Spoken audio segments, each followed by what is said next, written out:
Mesdames, Messieurs, bonjour et bienvenue dans ce bulletin d'information. La gestion des déchets solides confiée à l'UCG. L'entente Kadakar va saisir la Cour suprême pour contester le décret de transfert. Une annonce de son directeur général, Moussa Tine, qui faisait face à la presse, estime que la structure qu'il dirige n'a pas été associée dans le processus de prise de décision. Il estime également que le président Macky Sall est mal informé par rapport à la situation qui prévaut à l'entente Kadakar. Compte rendu de cette conférence de presse d'Issa Prera, Thierno Laurent Mendy. De l'avis de Moussa Tine, le président de la République est mal informé de la situation de l'entente Kadakar. Il est induit en erreur, d'où cette décision de confier la gestion des ordures à l'UCG. Information yi mu waroon a am pour mën a apprécier situation bi. Ce qu'on a compris après les propos du ministre des collectivités locales, c'est qu'il n'a pas la bonne information pour apprécier la situation et prendre une telle décision. Information yi ñu leen jox méngoowul ak li nga xam ne moom moo am réellement. L'entente Kadakar estime que le ministère des collectivités locales les a écartés du processus de prise de décision. D'après le directeur, la tutelle n'a pas pris soin de s'enquérir de la situation au sein de l'entreprise. On s'attendait à ce que l'autorité centrale nous convoqua pour nous demander justement notre avis sur les questions effectivement qui ont été posées. Aujourd'hui, l'autorité centrale ne sait même pas qu'il y a des cadres qui sont recrutés au niveau de la CAR et qui sont chargés d'animer les structures et d'exécuter la politique définie en matière de gestion des ordures dans le département de Rufisque. L'entente Kadakar compte rester les bras croisés. La structure a adressé une correspondance au ministère, mais aussi va saisir la Cour suprême. Le président de l'entente Kadakar a déjà pris la décision. La première chose a été déjà faite, c'est de saisir les autorités pour relever les réserves qu'il a par rapport au procédé. La lettre a été envoyée aujourd'hui et à côté de cela, nos avocats ont reçu instruction d'attaquer le décret portant transfert de la compétence au niveau de l'UCG, au niveau de la Cour suprême. Donc pour demander justement l'annulation du décret pour violation de la loi, notamment violation du Code général des collectivités locales. Moussa Tine rejette en bloc tous les arguments avancés pour le transfert de compétences. La gestion des ordures enlevées à la structure, l'entente Kadakar va désormais s'occuper de la voirie et de l'entretien de l'éclairage public. D'Issa Prera, ces changements notés dans la gestion des ordures auraient des soubassements politiques pour certains observateurs. Pour d'autres, ils vont jusqu'à croire que ce transfert n'est que le prolongement de la bataille politique entre le maire de Dakar, Khalifa Sall, et le président de la République, Macky Sall. Je vous propose de suivre ce reportage d'Aminata Mbaresso. La décision est prise de transférer le programme de gestion des déchets solides urbains de la région de Dakar. L'annonce est faite par le ministre de la Gouvernance locale. Désormais, la collecte des ordures à Dakar est confiée à l'unité de coordination pour la gestion des ordures en lieu et place de l'entente Kadakar, un transfert de compétences qui aurait des relents politiques pour cet analyste. L'UGC est sous la coupole du ministre de la Gouvernance locale. Donc le problème, c'est l'autonomie que par exemple Kadakar a pour gérer en tout cas tout le pactole en tout cas dévolu à la gestion des ordures. Aujourd'hui, le ministre au moins a une emprise sur cette unité, sur cette UGC-là, c'est-à-dire sur cette unité de gestion de ces ordures. Des manœuvres semblables au scénario de 2011. À l'époque, le régime d'Abdoulaye Wade avait confié la gestion des ordures à la Soprocène, contrôlée par le ministre de la Culture. On a dit que qui paye commande. Dès l'instant que le ministre dispose d'un pactole assez, en tout cas, consistant, c'est-à-dire les 10 milliards plus éventuellement les contributions venant des autres collectivités, dès l'instant qu'il détient l'ensemble de ce pactole-là, en réalité, par là aussi, peut-être il a un pouvoir d'influence sur certaines collectivités. Il est vrai que peut-être ça peut ne pas être pour l'ensemble des collectivités, mais au moins il a il dispose de moyens financiers pour pouvoir exercer une certaine influence au niveau peut-être de certains maires. Une bataille politique contre Khalifa Sall de l'avis de certains. Abdoulaye Diouf Sarr, c'est le ministre de la gouvernance locale. Et lui aussi, c'est l'un des rares apéristes à gagner sa collectivité locale, c'est-à-dire celle de Yoff. Et Abdoulaye Diouf Sarr, c'est quelqu'un qui a toujours contesté le leadership de Khalifa Sall. Donc, les gens voient aujourd'hui une continuité de la lutte d'Abdoulaye Diouf Sarr depuis qu'il a été ministre du Tourisme. Parce que c'est le même discours qu'il tenait aujourd'hui. Aujourd'hui, on a l'impression qu'il est en train de traduire en acte même ce qu'il a toujours dit à l'endroit même de Khalifa Sall. L'entente Kadakar ne contrôle plus la gestion des déchets solides dans la capitale sénégalaise, une compétence pourtant transférée aux collectivités locales. Désormais, la collecte et le ramassage des ordures reviennent à l'unité de coordination de la gestion des déchets solides, une structure rattachée au ministère de la gouvernance locale. La décision est prise de transférer le programme de gestion des déchets solides urbains de la région de Dakar. L'annonce est faite par le ministre de la gouvernance locale. Désormais, la collecte des ordures à Dakar est confiée à l'unité de coordination pour la gestion des ordures en lieu et place de l'entente Dakar, un transfert de compétences qui aurait des relents politiques pour cet analyste. L'UGC est sous la coupole du ministre de la gouvernance locale. Donc le problème, c'est l'autonomie que par exemple Kadakar a pour gérer en tout cas tout le pactole en tout cas dévolu à la gestion des ordures.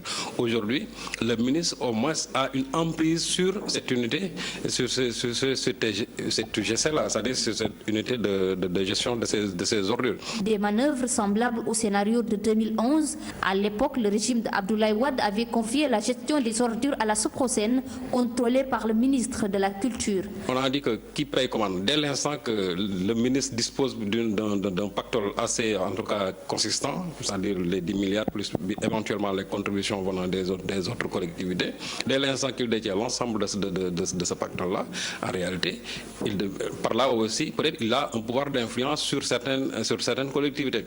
Il est vrai que peut-être ça peut ne pas être pour l'ensemble des collectivités, mais au moins il dispose de moyens financiers pour pouvoir exercer une certaine influence au niveau peut-être de certains maires. Une bataille politique contre Khalifa Sall de l'avis de certains. Abdoulaye Diouf Sarr, c'est le ministre de la gouvernance locale. Et lui aussi, c'est l'un des rares apéristes à gagner sa collectivité locale, c'est-à-dire celle de Yoff. Et Abdoulaye Diouf Sarr, c'est quelqu'un qui a toujours contesté le leadership de Khalifa Sall. Donc les gens voient aujourd'hui une continuité de la lutte d'Abdoulaye Diouf Sarr depuis qu'il a été ministre du Tourisme. Parce que c'est le même discours qu'il tenait aujourd'hui. Aujourd'hui, on a l'impression qu'il est en train de traduire en acte même ce qu'il a toujours dit à l'endroit même de Khalifa Sall. L'entente Kadakar ne contrôle plus la gestion des déchets solides dans la capitale sénégalaise, une compétence pourtant transférée aux collectivités locales. Désormais, la collecte et le ramassage des ordures reviennent à l'unité de coordination de la gestion des déchets solides, une structure rattachée au ministère de la gouvernance locale. Aminata Mbaresso, merci. L'Alliance des forces du progrès ne va plus accepter que son secrétaire général Moustapha Niasse soit attaqué de tous bords à la noce et de son porte-parole, le docteur Malik Diop, qui faisait face à la presse ce lundi, ou ce mardi plutôt. Je vous propose de suivre ce compte-rendu de Fatou Bintou Conté. Qu'on se le tienne pour dit, l'Alliance des forces du progrès ne va plus accepter des attaques contre son secrétaire général. Tout dérapage verbal inconsidéré à l'encontre de Moustapha Niasse sera traité de la même envergure, selon son porte-parole. Trop, c'est trop. Il faut qu'on arrête cela.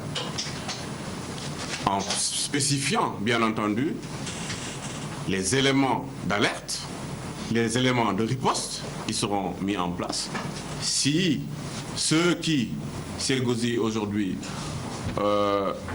outrepassent la loi, bien entendu, naturellement, on est dans un pays de droit. Tous les voies et moyens seront utilisés pour que ceux-là qui ont outrepassé la loi soient mis dans un ordre normal. Des départs sont notés au sein de cette formation politique, l'AFP, au profit du grand parti de Malick Gakou. Le docteur Malik Diop estime que tout parti a des soubresauts, mais leur formation politique fonctionne normalement. Un parti politique de masse. Un parti politique de masse est un parti politique qui bouge, est un parti politique qui qui parfois a des soubresauts. Et le plus important pour ce parti politique, c'est quand il y a des soubresauts, aller de l'avant, aller plus en avant. Et c'est ce que l'AFP a montré. L'AFP n'a pas montré, n'a pas donné des réponses orales. L'AFP a donné des réponses sur le terrain. Le Sénégal, parmi les 25 pays les plus pauvres du monde, le docteur Malick Diop estime que ce rapport doit être analysé avec des pincettes. Ça n'a pas d'impact parce que j'ai une lecture économique. J'ai une lecture purement économique. Et la lecture économique, aujourd'hui, me donne des éléments précis. On a fait un focus dans l'investissement agricole, agriculture. Ce qui s'est passé cette année, c'est l'abondance en termes de pluviométrie. Ça nous amène où? Ça nous amène à 6% l'année prochaine.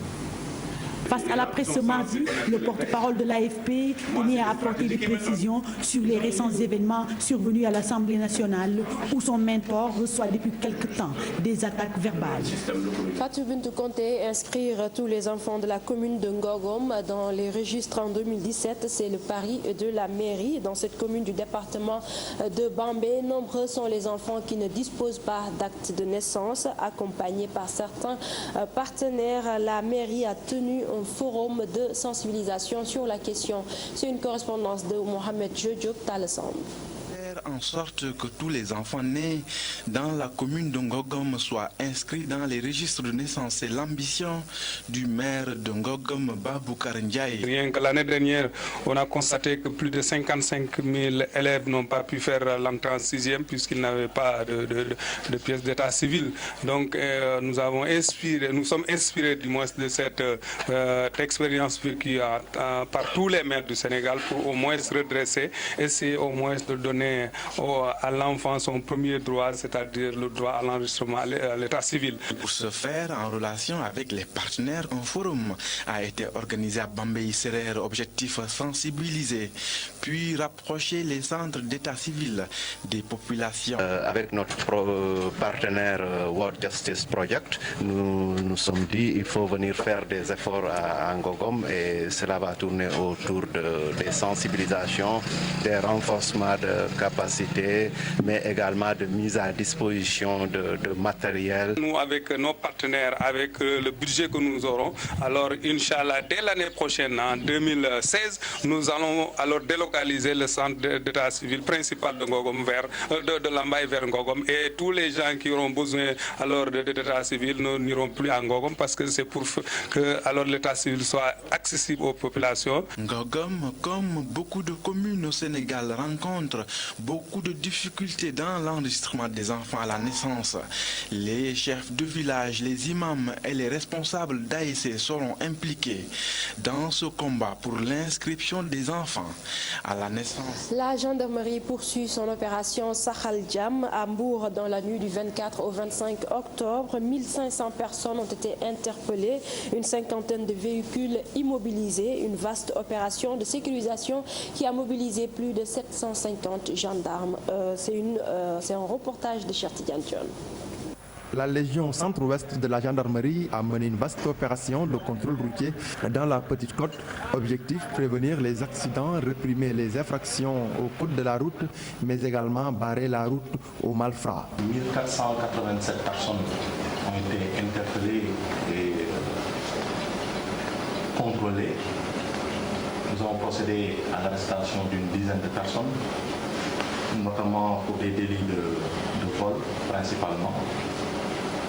3448 véhicules, dont 531 véhicules de type 4x4 ont été contrôlés également.